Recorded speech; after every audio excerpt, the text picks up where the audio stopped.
Venom may be known as Spider-Man's arch nemesis, but we promise he's done some good, nice things in the past. Well, maybe not in the movies, but in the comics and video games, Venom hasn't always been giving Spider-Man a tough time. He's actually been the hero plenty of times, and showed the world he has a heart. Before we begin, subscribe to CBR and ring that bell to join our notification squad so you never miss a video. Without further ado, here are some times Venom was actually a pretty chill guy. Lethal Protector. According to Tom Hardy, it's confirmed that the Venom movie will be based on material from the Venom Lethal Protector series in the comics, which makes a lot of sense. After all, it's the first time in the comic books where Venom would officially make the transition from a straight-up villain to an edgy anti-hero, and we have to say, we love Eddie Brock and Venom as an anti-hero. In the 6-part comic book series released in 1993, Venom makes a deal with Spider-Man. They agree to stay out of each other's way under one condition. Venom has to keep it clean and not commit any crimes. That's easy for most law-abiding citizens, but definitely not Venom. Eddie Brock does end up agreeing to the wager, though, and decides to move from New York City to San Francisco. After retiring from his villain ways, it makes sense for Venom to move to a different city and become a hero. Just like Spider-Man in NYC, Venom becomes a crime fighter, stopping petty crimes and fighting off bad guys that would have been his friends many moons ago. After spending so much time being the hero in San Fran, Venom and Spidey would end up working together side by side to take out Venom's twisted symbiote offspring, making him a true anti-hero in the Marvel Universe.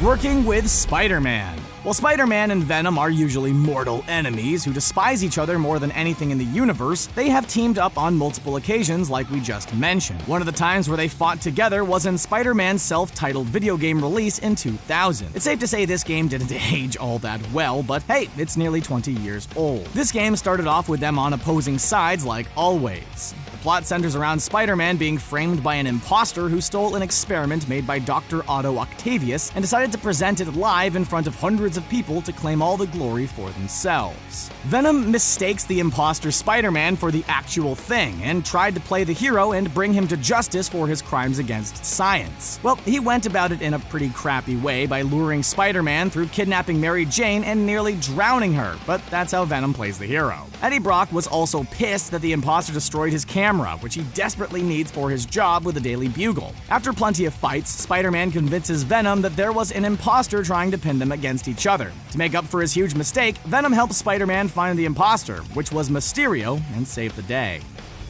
Venom Pool. The merc with a mouth, Deadpool, is always getting himself into some of the most ridiculous situations, though it was only a matter of time until he found himself wearing a symbiote suit. It makes sense since he and Venom are two of the most well-known anti-heroes in the Marvel Universe, so they were bound to meet each other sooner or later. Deadpool actually ended up wearing the symbiote suit twice. The first time came in Marvel's perfectly named What If series set in Earth 90211. While hired to put a hit on the Beyonder, Deadpool ended up in the Beyonder's flying limo. Out of nowhere, a black-suited Spider-Man appeared and demanded that the Beyonder remove the symbiote from him. When the limo driver sends Spider-Man out of the limo, the symbiote left Spidey and attached itself to Deadpool, turning him into, you guessed it, Venom Pool. The second time came with 2015's Deadpool Secret Wars, which lets us know about another what-if scenario. It suggests that Spider-Man wasn't the first one to bond with the alien symbiote. Oh no. Instead, it was actually Deadpool who messed with the symbiote so much that it's the reason why Venom is so sadistic. In both cases, Deadpool isn't really a good guy, but still manages to stay an anti-hero despite having the symbiote attached to him. Anti-venom. While Eddie Brock isn't the only one who's worn the symbiote costume and fought under the name of Venom in the comics, he's the guy we think of when we hear the word Venom. One time, he was actually able to finally de-bond from Venom. But in a terrible turn of events, Eddie was diagnosed with cancer shortly after de-bonding with the symbiote. This caused a big change of heart for the anti-hero, as he started to volunteer at a food shelter. In the food shelter, he ended up meeting Mr. Negative, who used his powers to cure Brock. The thing is, Mr. Negative had no idea there were traces of the symbiote still in Brock's DNA, which created an odd transformation.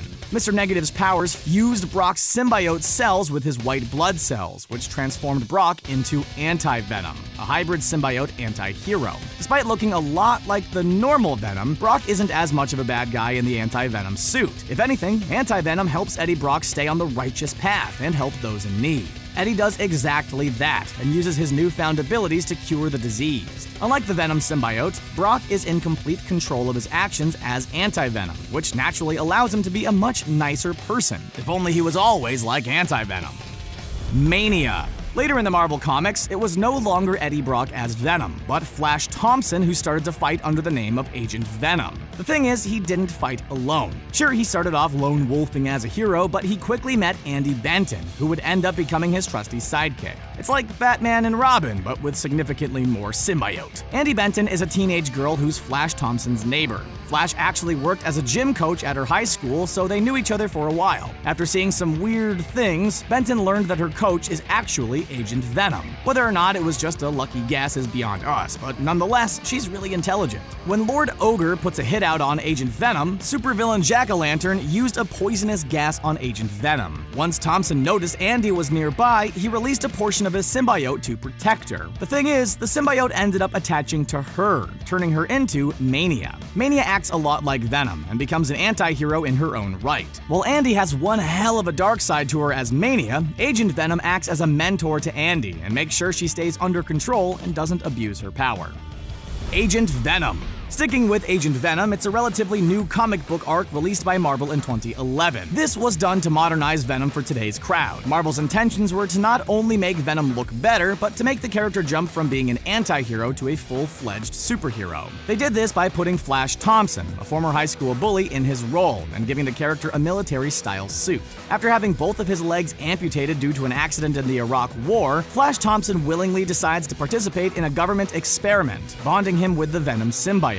It sounds kind of like Captain America's origin story, just substitute Venom symbiote with super soldier serum. Anyway, the project was successful, and Thompson began using the suit as a crime fighter. The thing is, he can't stay bonded with the symbiote for longer than 48 hours, or else he'll become as villainous as Eddie Brock's Venom. Agent Venom has been a part of plenty of superhero teams throughout the Marvel canon, including the Secret Avengers, the Thunderbolts, and even the Guardians of the Galaxy. Agent Venom is actually one of the most in-demand and efficient superheroes in the Marvel universe. We hope to see him in the MCU in the future as well. Seeing as how Disney and Sony have had some mixed success with bargaining over the Spider-Man properties over the past few years, we could definitely see that happening. Government Agent. Now Venom has done a lot of interesting things. Most of them bad, but plenty of them have been heroic. Becoming a secret agent for the government definitely has to be one of the most hero-like things he's done. Venom was actually hired by the government to work as an agent in the 3-issue miniseries called License to Kill. Now, of course, he's a villain/anti-hero by trade, so he didn't do it for free. He struck a deal with the government and decided to help them in exchange for having his criminal record wiped off and destroyed. Of course, knowing Venom's history, the government had some concerns due to his tendency to go rogue every now and then. To prevent this from happening, they put a bomb inside Venom's chest and would detonate it if he ever stepped out of line or attacked innocent civilians. They made it clear that they wouldn't hesitate. To avoid, dying, Venom decided to play by other rules. In an undercover spy mission, Venom was sent after Dr. Yes, who, with the help of his son Red Flag, held the entire world hostage by threatening to use an incredibly volatile biological weapon. Venom came up with an incredible plan to thwart Dr. Yes. Well, he actually just barged in and destroyed Dr. Yes and his band of robots. Sign of the Boss. In Venom, Sign of the Boss, we see our favorite anti-hero not named Deadpool continue to work as a secret agent. This time, the government tasked Venom with the mission to stop a bunch of terrorists who infiltrated the Bronx with the goal to hold the president of a South American country hostage in a church. In another shocking twist, Venom doesn't just barge in, take names, and kick ass. He takes a much more methodical and tactical approach. He dresses up as a nun. We're not kidding, he actually does this, but it's something we don't think we'll see in the upcoming Venom movie. Eddie Brock has always had some kind of connection with religion. If you remember in Spider-Man 3, he stood in a church and prayed for God to kill Peter Parker. While this is somewhat edgy all by itself, imagine if he disguised himself as a nun before taking out a bunch of baddies in said church. That would be a little too sacrilegious, even for Eddie Brock. Now, Venom did end up killing the group of terrorists in front of some kids, so he probably scarred them for life. They won't ever look at a church the same way again.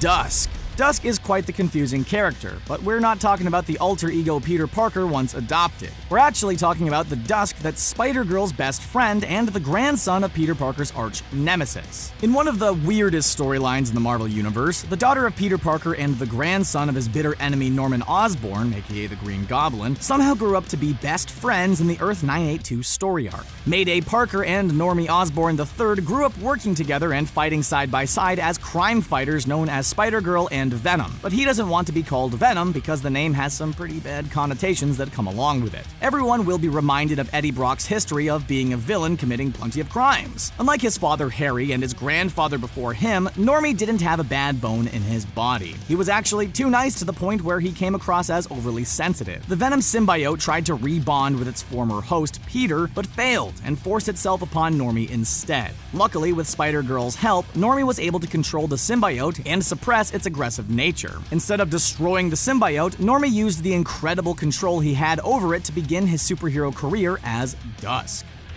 Saved Peter Parker's parents. By now, we all know Venom doesn't necessarily want to be a good or bad guy. He just kinda does his own thing, or whatever he thinks he should do in that moment. Well, this complex mindset came to a head in Amazing Spider-Man number 375. In this issue of the famous comic book, Venom kidnaps Peter Parker's long-lost parents, but he doesn't hold them hostage or treat them like crap. He keeps them away from Spider-Man because he wants to protect them from their son. Venom is convinced that Spider-Man is a menace to society, and feels like this is the only way to protect Peter's parents from their son's chaos. He decides to keep them at an amusement park, which is pretty random, but hey, it works. The entire time, Venom assures Spider-Man's parents that he won't hurt them, but they're scared to death by that long tongue of his. Despite not having an end goal to all of this madness, everything is going pretty well for Venom until he gets ambushed by supervillains Silver Sable and her wild pack. She and her pack set the park ablaze, but Venom saves Peter Parker's parents in the nick of time. Later, with some help from his friendly neighborhood Spider-Man, Venom even saves his ex-wife Anne from getting crushed by a giant Ferris wheel. And there you have it. Are you looking forward to the Venom movie? Are there any good guy Venom moments that we might have missed? Let us know in the comment section below, and don't forget to subscribe to CBR for more videos just like this one. Thanks for watching.